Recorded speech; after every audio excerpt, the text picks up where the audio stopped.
He was halfway through the love song when his voice just stopped. What happened next stunned the entire crowd. There are moments in life when even legends falter, when the very thing that once gave them strength becomes their greatest weakness.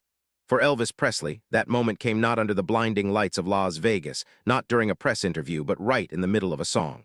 A song he had sung 100 times before, but on this particular night something was different.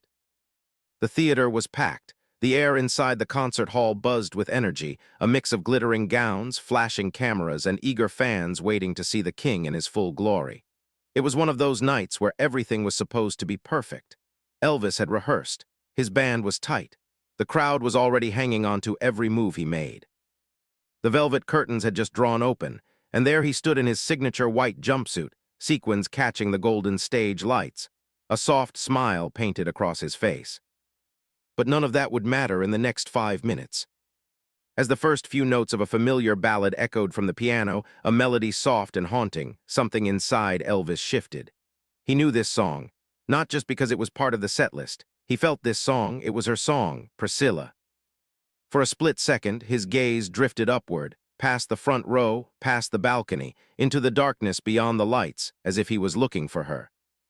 He didn't find her, but memories came rushing in like a flood. Late-night conversations on the couch in Graceland, watching her sleep beside him after long tour, the first time they slow danced in the kitchen barefoot, laughing over burnt toast. This was more than nostalgia. This was grief dressed as music. And then the words caught in his throat. He opened his mouth to sing, but nothing came out. A beat passed, then another. The band kept playing, unsure. Fans leaned forward. Was this part of the act? Was Elvis about to do something unexpected? But the king wasn't acting. Something inside him had cracked. To anyone watching, it looked like a simple slip, a pause in the music, a moment to catch his breath. But those closest to Elvis, the band members, the sound engineer, his manager standing nervously in the wings, they knew this wasn't part of the plan. The band was trained to follow Elvis no matter what. If he changed tempo, they changed with him. If he went off script, they trusted it. But silence wasn't in the script. Elvis stood still. His lips trembled slightly. His right hand, the one usually wrapped confidently around the microphone, loosened its grip. He turned ever so slightly away from the crowd, eyes low, chin tucked in like he was hiding something. And he was.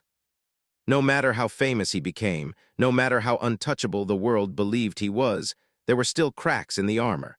And on this night, one of those cracks split wide open. The lyrics were simple, just another love song. But behind those lyrics lived 1,000 quiet memories. Words Priscilla used to whisper to him, promises made in private, letters exchanged during tour. A whole world of intimacy packed into a few chords and rhymes. Elvis was never afraid of singing about heartbreak. In fact, it made his performances iconic. But this wasn't theatrical heartbreak. This was real. A few fans started to murmur. One woman in the front row clutched her chest, sensing something had changed. A man called out, "We love you, Elvis." That's when he finally looked up. His eyes were glassy, not quite crying, but close enough that everyone saw it. And then, just as suddenly as the silence began, he whispered into the microphone just 4 words. "I can't sing this." That was it. No dramatic speech, no apology, just raw truth. And the crowd, they didn't boo, they didn't shout. They stood up slowly at first and began to applaud. A standing ovation for vulnerability, for honesty, for a man who in that moment reminded everyone he wasn't a god in rhinestones, but a human being with a broken heart. The bandleader gave a simple nod. The lights dimmed just slightly. The crowd waited, unaware that history was about to unfold. Then, like a whisper from the past, the music started. It wasn't loud. It didn't demand attention. But the moment those first few notes played, something shifted in the air. It was "Love Me Tender." Elvis stood center stage, as always, his posture strong, his suit glowing under the spotlight. But his face, something had changed. His smile faded just slightly. His eyes, usually full of energy, softened into something deeper. This wasn't just a song, this was their song.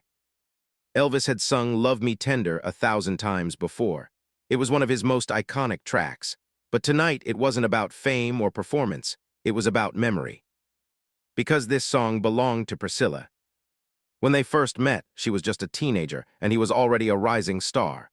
But despite the age gap, the distance, and the demands of the world, they found a strange kind of peace in each other. Priscilla once said that Love Me Tender was the first song Elvis ever played for her in private. No crowd, no stage, just the two of them in a quiet room in Graceland. He played it softly, almost nervously, as if the lyrics were a promise. And now, decades later, that same melody returned. But this time, Elvis wasn't playing it to her. He was playing it for her, and maybe, for the version of themselves they had lost along the way. Mid-verse, Elvis's voice wavered, not out of weakness, but emotion. He stopped, just for a moment. The mic remained close, but no sound came out. The audience waited, unsure of what was happening. But Elvis wasn't choking. He wasn't broken. He was remembering, and in that stillness you could feel the weight of a love that had never truly left him. He stepped back slightly, looked up toward the balcony. No one knew if Priscilla was even in the room, but in that pause it felt like he was singing directly to her, wherever she might be. And then with a quiet breath he continued. The words flowed again, but softer this time. Gentler, less polished, more human. It wasn't just a performance, it was a confession. There are thousands of concerts people forget, but then there are a few nights so powerful, so raw that they stay with you forever. This was one of those nights. The moment Elvis paused mid-song, something strange happened in the crowd. Not one person moved, not one whisper echoed. It was like time itself had been frozen. Thousands of people sat in silence, watching the king of rock and roll have a deeply human moment. They weren't watching a legend anymore. They were watching a man. And that changed everything. A woman in the front row later said it was the first time she saw Elvis Presley cry. Just barely, a single tear tracing down his cheek as he pressed through the final chorus. But that tear told a story no lyric ever could. The camera operators backstage didn't know what to do. Do they zoom in? Do they cut away? No one expected this. This wasn't scripted. But it wasn't uncomfortable, it was honest. When he finally finished the song, Elvis didn't throw a fist into the air or bow dramatically. He just stood still, mic at his side, head lowered. It wasn't defeat, it wasn't sadness, it was something quieter, like letting go. And then something even more unexpected happened. The crowd didn't roar in applause, not right away. Instead, a slow, respectful clap began from somewhere near the back. A single pair of hands honoring not the performance but the moment. It spread, like a wave of understanding, until the whole room was clapping, not shouting, not screaming, but clapping.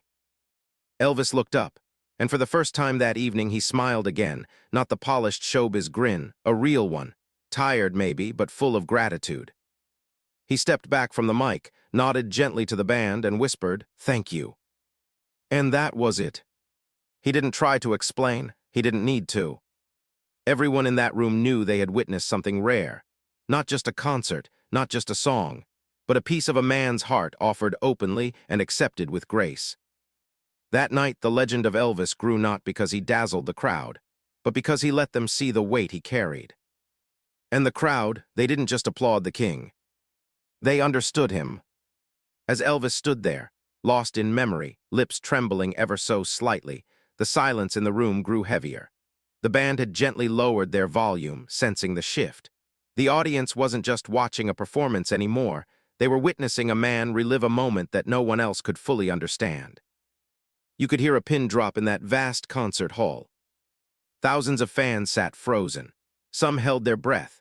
Others slowly raised their hands to their mouths, realizing something extraordinary was happening. They'd come expecting to see the king of rock and roll. But now they were seeing Elvis the man, raw, vulnerable, and completely present in the moment. It wasn't planned, it wasn't rehearsed, and that's exactly what made it unforgettable. Many fans later said they didn't even care if he finished the song. What they got instead was something rare, a glimpse into the soul of someone who had given so much of himself to the world, only to carry quiet grief behind the spotlight. This wasn't just a memory of Priscilla.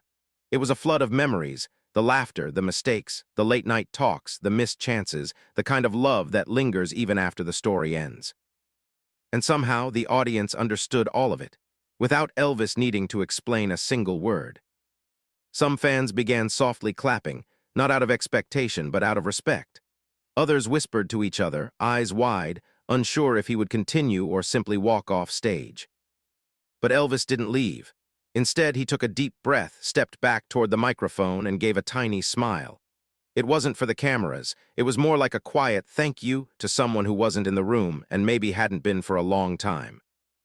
When he finally resumed the song, his voice cracked on the first note. But no one judged him. They embraced it. That crack carried more emotion than perfection ever could. Because in that moment, everyone in the room, young and old, felt the weight of a life lived in love and loss. And that's when the tears really started falling, not just from Elvis, but from the crowd as well. Elvis found his footing again, but something was different now. The second half of the song didn't sound like the first. It wasn't about hitting the right notes or sticking to the melody. It was about pouring every ounce of feeling into every single word. He wasn't performing anymore, he was testifying. And with each verse, Elvis seemed to grow taller, stronger. It was as if he was pulling himself back together, piece by piece, using only the strength of the lyrics and the memory of what had been. His eyes stayed closed through much of it, not because he was trying to look dramatic, but because he was feeling every syllable like it was part of his story. It was. That love song, meant to be a tribute, had turned into a mirror. And Elvis, for the first time in a long while, allowed himself to truly look into it. And what he saw wasn't just pain, it was beauty. He remembered the early days with Priscilla, how they laughed without reason, how they'd dance in the living room with no music at all. He remembered her walking into a room and how time always seemed to slow down. It wasn't about fame. It wasn't about status. It was about being seen, truly seen, by someone who knew the man behind the legend. The more he sang, the more his voice began to settle. That signature Elvis warmth returned. Not in the loud, flashy way, but in the quiet confidence that reminded everyone, even broken hearts can still sing.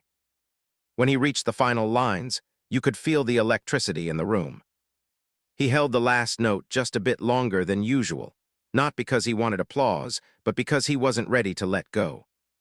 And when the song ended, there was a beat of silence. Then thunderous applause.